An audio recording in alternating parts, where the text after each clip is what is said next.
जय हिंद, नमस्कार दोस्तों, कैसे हैं आप सभी। स्वागत है आप सभी का आज इस सेशन में। अपने बात करने वाले हैं आप सभी के लिए कि यहाँ पे राजस्थान के अंदर बसों की हड़ताल चल रही है।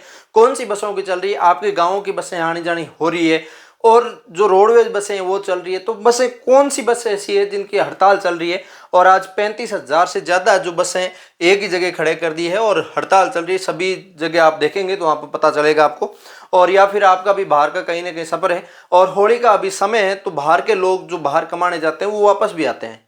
तो इस कारण से यहाँ पे बहुत ज़्यादा तकलीफ में है लोग। और क्यों हुई है, इसका क्या कारण है और क्या बस वालों की मांग है जिनकी वजह से इन्होंने हड़ताल की है, तो ये सारी जानकारी अपने कवर करने वाले हैं। आप चैनल सब्सक्राइब कर सकते हैं, 2-4 मिनट के अंदर सारी जानकारी दे दूंगा। इस टाइप से आप धरना प्रदर्शन वगैरह देखे होंगे, तो सारी जानकारी आपके सामने पेश करने वाला हूँ। क्यों हुई है हड़ताल और क्या मांग रखी इन्होंने और कौन से बस ऑपरेटर जो ऐसे हैं जो बस अभी हड़ताल के टाइम भी चला रहे हैं, कौन से ऐसे हैं जिनकी वजह से सरकार नहीं मान रही, क्या मामला है क्या नहीं है, सारी अपने बात है यहाँ पे कवर करेंगे। लोग इस टाइप से भीड़ के अंदर बैठे हैं, आप देख सकते हैं निजी बस ऑपरेटर हड़ताल पे हैं और परिवहन विभाग की तानाशाही बंद करने का कह रहे हैं।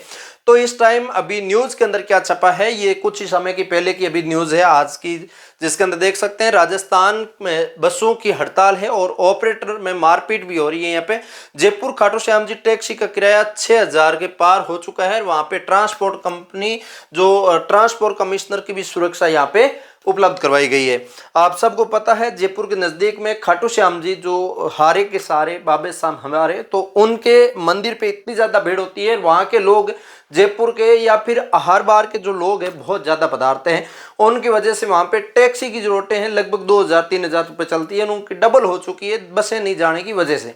डबल जैसे मतलब इन्होंने लिखा है, देख सकते हो 6,000 के पार चली गई। टैक्सी वालों से पूछते हैं तो 6,000। ये जो वीडियोज वायरल हो रहे हैं ये वीडियोज हैं, कई बसें ऐसी जो मजबूरी के अंदर चलाई जा रही है, तो उनके अंदर जो हड़ताल पे बैठे बस वाले हैं वो उनसे लड़ रहे हैं कि आप क्यों चला रहे हो, क्यों नहीं रोक पा रहे हो, क्यों रोक नहीं रहे आप।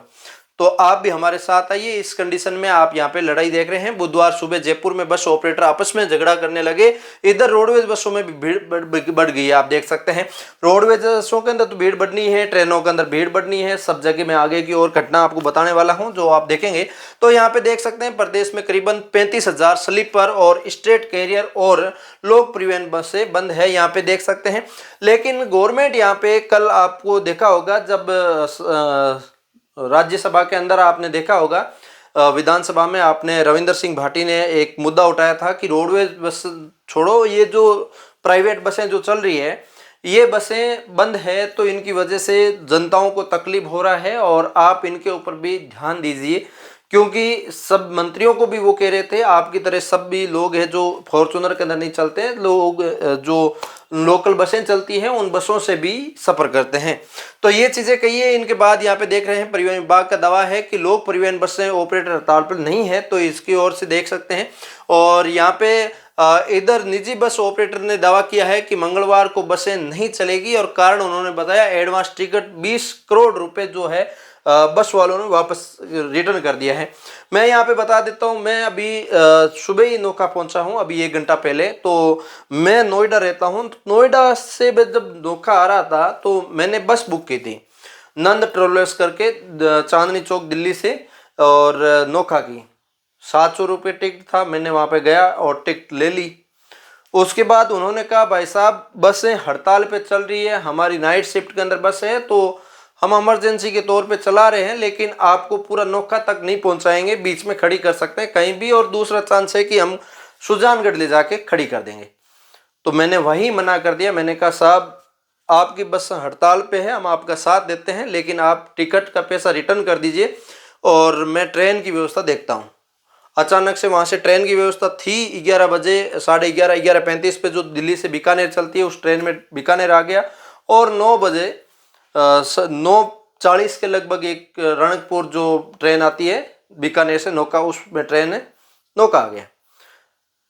तो यहाँ पे जो रोडवेज बसों ने यहाँ पे कहा है कि 20 करोड़ रुपए हमने रिटर्न कर दिए, तो वो वाकई सही बात है। मुझे 700 रुपये रिटर्न किए हैं तो पक्का हर लोगों ने, हर जो किसी बंदे ने टिकट ली है पहले से एडवांस बुकिंग थी तो उनकी उन्होंने कैंसिल कराई है। आप सबको पता है बहुत सारे एप्लीकेशंस चलते हैं जिनके माध्यम से ऑनलाइन बुक होते हैं। मैं बहुत बार ऑनलाइन बुक करता हूँ, बहुत बार सीधा फ़ोन पे बात करके कर लेते हैं रेगुलर वालों को। तो ये सारी चीज़ें होती है। तो अब की बार इन्होंने भी जायज़ बात बताई है, तो मैं बस वालों के साथ हूँ। और इनके अंदर मांगे इन्होंने क्या रखी है वो भी अपनी बात करेंगे। हम बसें नहीं चलने देंगे, ऑपरेटर ये कह रहे हैं, तो बस क्यों नहीं चलने देंगे। बस नहीं चलने का कारण भी है। इधर परिवहन आयुक्त पुरुषोत्तम शर्मा ने भी जयपुर पुलिस कमिश्नर को और जयपुर ग्रामीण व सीकर के पुलिस अधिकारियों को पत्र भी लिखा है। उन्होंने बताया कि 24 फरवरी से कुछ बस ऑपरेटर हड़ताल पर है, लेकिन स्टेज कैरियर लोक परिवहन बस ऑपरेटर नियमित रूप से बसें चलाना चाहते हैं, वे हड़ताल में शामिल नहीं हैं। हड़ताल के दौरान लोक परिवहन बसों, ड्राइवर, कंडक्टर और यात्रियों की सुरक्षा सुनिश्चित की जाए।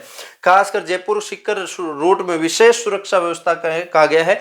तो यहाँ पे एडवांस व्यवस्था भी एक्स्ट्रा कर दी है पुलिस कर्मियों ने, लेकिन कितनी एक्स्ट्रा कर दो, ये हड़ताल टूटनी चाहिए या जो व्यवस्था है वो लगातार रहनी चाहिए। जो इनकी मांगे हैं वो भी जायज़ लगी है। मैंने काफ़ी सारी यहाँ पे मांगे जो लिखी पड़ी है, इसके अंदर देख सकते हो। बस ऑपरेटर की 9 मांगे रखी गई है। वो कौन कौन सी है, तो सबसे पहले इन्होंने मांग बताई है, वो मांग है कि आरटीओ धर्मेंद्र चौधरी और निरीक्षक राजेश चौधरी को एपीओ बनाया जाए। ये कोई हो सकता है अंदरूनी मामला हो, बड़े पद पे ले जाने का हो सकता है, किसी भी टारगेट मुझे नहीं पता, ठीक है। एक पहला पॉइंट इन्होंने ये लिखा है। दूसरा है इसके अंदर कि सीज की गई बसों को तुरंत रिलीज किया जाए। अब सीज किस कंडीशन से हुई है उस आधार पे उनको रिलीज किया जाए, जैसे कि ज्यादा लगेज की वजह से, या फिर इसके अंदर आगे के पॉइंट है उन पॉइंटों के अंदर सम्मिलित आती है और सीज की गई है तो उनको रिलीज की जाए, ये इनका कहना है। परिवहन विभाग की ओर से निलंबित की आरसी फिटनेस को तुरंत बहाल करें और फिटनेस पर लगी रोक को हटाने के लिए कहा जाए। परिवहन विभाग ने, आपको पता है, आरसी और फिटनेस जब चीज होती है तो बंद कर देती है, तो वो वापस हटाने का कह रही है। और नियमों के विपरीत बनाए चालान के निरस्त किया जाए। जो चालान बने हैं उनको भी यहाँ पे निरस्त करने की मांग है जो रखी गई है। आपको पता है एक एक चालान भी यहाँ पे 24 हजार रुपये का, 40 हजार रुपये का चालान बन जाता है। तो चालान भरना भी बड़ा मुश्किल हो जाता है, क्योंकि आप सबको पता है ऑलमोस्ट कोई अच्छा रूट जमा होता और चलता हो तो 20 से 25 हजार रुपये पर रूट के अंदर बस बचा पाती है। और उनमें से आपको पता है 7 दिन में एक चालान भी निकाल दिया तो भी आपके 40 हजार तो गए। तो मतलब इनकम है जो कम है, और यही चालान की वजह से यहाँ पे सीट का भाड़ा आपको पता है 700 रुपये की जगह वो 800 रुपये लेंगे, कैंडिडेट से लेंगे। तो वो ये चालान भरने की वजह से लेंगे तो भाड़ा भी बढ़ेगा और जनता भी इनका साथ देवे। नहीं तो यहाँ पे ये आपकी महंगाई यहाँ पे दिख रही है। उदाहरण के तौर पे मैं बता रहा हूँ, 700 रुपये की टिकट की जगह 900 रुपये लगेंगे। जैसे कि आप ऑनलाइन एप्लीकेशन के अंदर बुक करते हैं, रेड बस के अंदर मान लो रेड बस से आप बुक करते हो तो वहाँ पे आपको 940 रुपये लगेंगे। वहीं आप ऑफलाइन जाके ऑफिस से बुक करवाएंगे तो 700 रुपये के अंदर कर देंगे। ये 250 रुपये ये रेड बस का है। तो इसी टाइप से आप यहाँ पे 40 हजार रुपये 7 दिन में भरवा रही है सरकार इनसे। तो यही भाड़ा बढ़ा के आपके 940 की जगह 1150 रुपये हो जाएंगे। और फिर आप कहेंगे कि इतना महंगा कैसे, इतने कम सफर के अंदर इतना ज़्यादा भाड़ा कैसे लग रहा है। तो ये सारी चीज़ें आप कवर करना और आपके ऊपर जाने वाला है। नियमों के विपरीत जो चालान की बात कही है, यहाँ पे और बात लिखी है कि स्टेज कैरियर बसों की छत पर माल ढुलाई के स्पष्ट प्रावधान लागू करने और बसों पर लगेज कैरियर की अनुमति नहीं है तो वो अनुमति दी जाए, इसके लिए भी इन्होंने मांग रखी है। तो ये भी बात एकदम जायज़ है कि अनुमति क्यों नहीं, अनुमति देनी चाहिए। और अनुमति जो बसों के ऊपर होते हैं ना लगेज बांधने के लिए, वो वाला पुलिस ने हटवा दिया है। और साइडों के अंदर आपको पता है जो बाड़मेर के अंदर एक बस एक्सीडेंट हुआ, उसमें इमरजेंसी गेट नहीं था, उसकी वजह से 6-6 फुट का गेट करके वो करवाया था। उसके बाद अब ये बोल रहे हैं कि 10 फुट का गेट करो, तो ये भी बड़ी बात है। तो ये मुझे लग रहा है कि यहाँ पे थोड़ा सा ध्यान देना चाहिए सरकार को भी, और इन नियमों को तोड़ के और इनका काम प्रक्रिया में फिर से लाया जाए। हाँ, सारे पॉइंट मान नहीं सके तो कुछ तो पॉइंट मानो जिनसे आपकी सहमति बन सके और जनता को परेशान नहीं होना पड़े। तो उम्मीद करता हूँ आपको मैंने सारी डिटेल के साथ एनालिसिस किया। कैसा लगा लाइक से सब्सक्राइब कर सकते हैं। मैं मिलूंगा किसी नए सेशन के साथ, तब तक के लिए जय हिंद जय भारत।